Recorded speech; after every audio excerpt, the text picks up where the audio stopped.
Otro dato, y esto lo hago público por primera vez, uno de los saldos más nefastos de la política neoliberal que se impuso en los últimos 36 años fue la falta de atención para la formación de médicos y de especialistas en el país. Y ahora quedó de manifiesto. Nos faltan médicos, nos faltan especialistas. ¿Por qué? Porque se apostó a privatizar la educación y utilizaron como excusa para rechazar a los jóvenes que querían ingresar a las universidades o a especializarse, de que no pasaban el examen de admisión, cuando eso no es cierto. No es que no pasaran el examen de admisión, es que no había cupo, no había espacio, porque no había presupuesto para las universidades públicas, para la formación de los especialistas. ¿Qué vamos a hacer nosotros? Lo anuncio. Ya todos los que quieran estudiar especialidades van a tener manera de hacerlo. En el nivel de especialidades no va a haber rechazados. ¿Qué vamos a llevar a la práctica? Si no tenemos la capacidad en México, porque se fue deteriorando el sistema de enseñanza de nivel superior y de especialistas médicos, se fue haciendo menos, se fue desatendiendo, y otras cosas también que tenemos que aclarar, ver cómo se practicaban los exámenes de admisión. O sea, todo eso se tiene que revisar, y si hay errores, corregirlos, pero vamos a hablar de eso. ¿Cuántos presentan examen para entrar en una especialidad en un año? Se presentan, en este año se presentaron ya más de 52,000 candidatos para poder optar por especialidades médicas. Las especialidades médicas suman en términos generales más de 68, de las cuales se abren de acuerdo a los sitios donde se forman, donde hay posibilidad de darles esa preparación, una preparación que es 1, 2, 3 años, dependiendo de la complejidad de la ciencia que se está ampliando para la medicina. En ese periodo participan varias universidades, pero sumadas y principalmente a través de las más notorias, la UNAM, la TEC y otras universidades, las estatales que también hay que considerar, se aceptan alrededor de 10,000, una cuarta parte. Y eso, con esfuerzos, estoy hablando de siempre se aceptaban, o sea, se les daba el visto bueno alrededor de 9,000. Pero el Seguro Social, lo resalto, ha hecho esfuerzos para aumentar progresivamente algunas de esas especialidades. El enfoque ahora, como ya dijo el señor presidente, va a ser completo. Uno, no rechazarlos, porque todos los que deben presentar llenan el requisito de ser médicos generales. Y en algún momento señalé que el ser médico general ya es una distinción, 6 años de estar trabajando y haciendo, inclusive ahora en el COVID, algunas participaciones, como ya saben, como recuerdan, que motivaron que aquellos que están trabajando en comunidades tengan mayor puntuación, 2 puntos de lo que se requiere para poder sumar a lo del examen. Pero ahora también aquellos que tienen participación en COVID.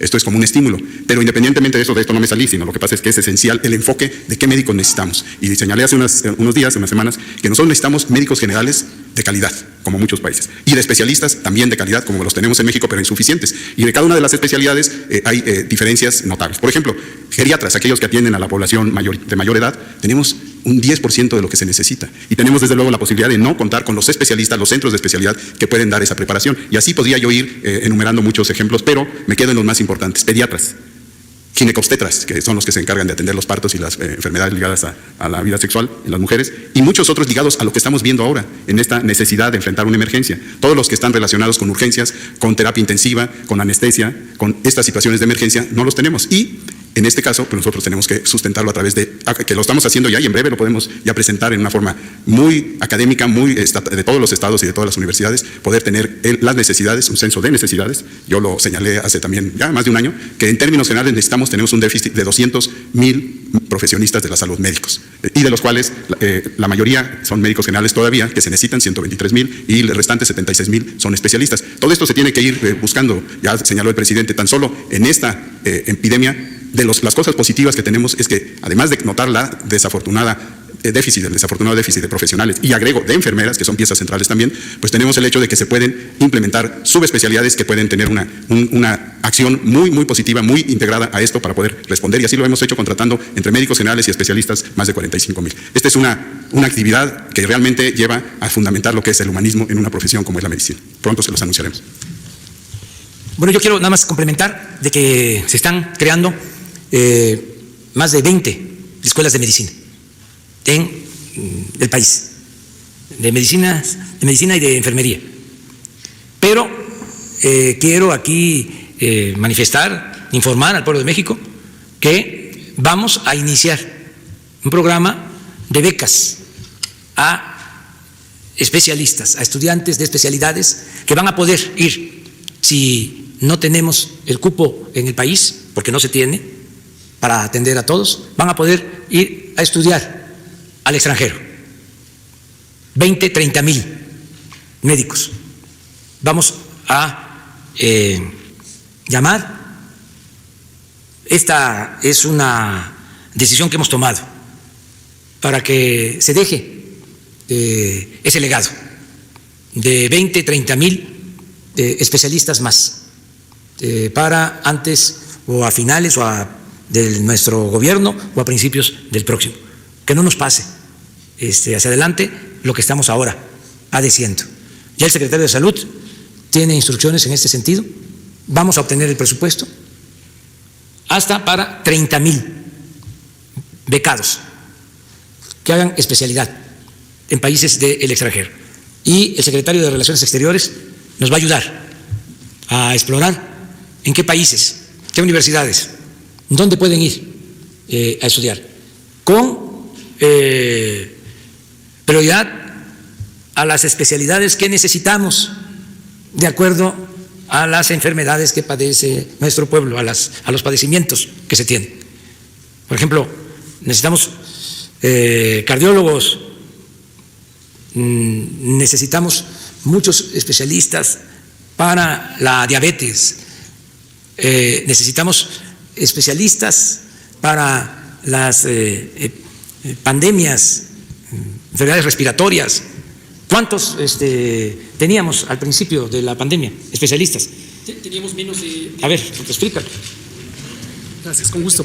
Sí, esto el INSABI, el Instituto de Salud para el Bienestar, y específicamente su coordinación médica con el doctor Alejandro Sbarch, ha estado dando un seguimiento muy estrecho, porque al principio teníamos menos de, promedio, doy número grueso, ya lo dará él con precisión, menos de 2,500 personas que podían ser competentes para actuar en el campo clínico, considerando las distintas especialidades. La mayor restricción era los médicos y médicos especialistas en medicina crítica, que eran muy, muy poquitos. Tenemos también la necesidad de neumólogos y neumólogas, de personal especialista en anestesia, también inhaloterapeutas. Son especialidades, tanto del campo médico como del campo técnico, muy, muy restringidas. Y esto obviamente hacía imposible, aunque tuviéramos los ventiladores, ponerlos en operación, porque se necesita el personal suficiente. Y el esquema que se usó es un esquema piramidal, en donde se identificaron personas líderes con conocimientos, formación y certificación en medicina crítica, que cada una de ellas atendería a 5 personas de otras especialidades que podrían fungir como intensivistas, pero de una manera supervisada, y a su vez cada uno de estos 5 a otras 5, cada uno de ellos, de modo que tendríamos al final 30 en la pirámide más la persona líder. Esto nos permitió expandir importantemente capacidades, como hemos señalado en términos del número de camas. Al inicio teníamos menos de 1,800 y a lo largo de la expansión estamos teniendo más de 8,900, igual número grueso. ¿Qué quiere decir expandir? No es solamente tener la cama, pero además tener el ventilador, tener el monitor, tener las instalaciones físicas para la conexión de oxígeno, las bombas de perfusión de los líquidos intravenosos, pero el factor limitante más importante, las personas especializadas en el campo médico. Y a través de esta convocatoria de médicas y médicos del bienestar se logró hacer la expansión de capacidades con estos esquemas piramidales, el entrenamiento correspondiente para que cada quien, de acuerdo a su nivel de jerarquía en esta pirámide de carácter técnico, pudiera ocupar un espacio, y ahorita tenemos cerca de 40,000 en ese grupo. Si les parece, hasta ahí, porque ya es quedas pendiente para mañana. Hasta 30,000 al extranjero. Sí, se tienen los espacios, pero ya hay la voluntad de hacerlo y vamos a conseguir el presupuesto para aumentar a 30,000 becas que pueden ser manejadas por el INSABI, por el Seguro, por el ISSSTE o CONACYT. Esto surgió por tu pregunta. O sea, 30,000 becarios más del CONACYT con este propósito de irse a formar al extranjero, que no haya rechazados y que podamos entregar antes de terminar el gobierno o a principios del gobierno próximo, que se tengan ya todos estos especialistas con algunos acuerdos, con dinero del pueblo, porque el presupuesto es dinero del pueblo, se les va a becar para que puedan especializarse. Y de regreso, un tiempo, no toda la vida, van a tener que trabajar en hospitales públicos para que devuelvan lo que el pueblo les va a dar, su posibilidad de especializarse. Ese es el plan que se tiene. Bueno, nos vemos mañana. Muchas gracias.